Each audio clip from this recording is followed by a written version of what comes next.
making known the manifold wisdom of God. According to Ephesians 3:10, God's manifold wisdom will be demonstrated to the entire universe through the church. Isn't that a high calling and a great challenge to everyone who is a part of the church? The Greek word translated manifold here was often used in the first century to describe the intricately embroidered patterns found on cloaks worn by the wealthy. Much like Joseph's tunic of many colors, each member of the body of Christ manifests a different aspect of God's image. The display of God's manifold wisdom serves as a declaration of His sovereignty and a revelation of His plan of salvation.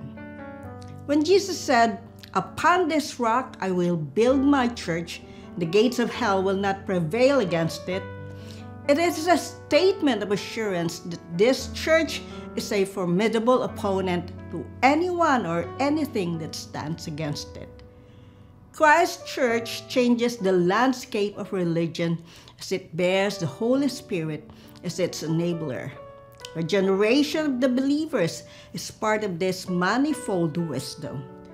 Ultimately, the supreme purpose of the church is to glorify God, to give Him honor and praise, to reflect His character by living a holy life, to serve Him and make Him known. How will the church demonstrate God's wisdom to the whole universe? Paul emphasizes that the church, as the body of Christ, should live out the reality of God's love, grace, and wisdom in a way that makes it evident to both the earthly and heavenly realms.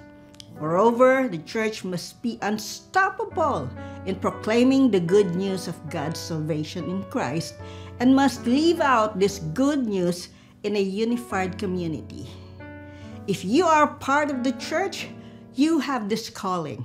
And the question is, are you up to the challenge?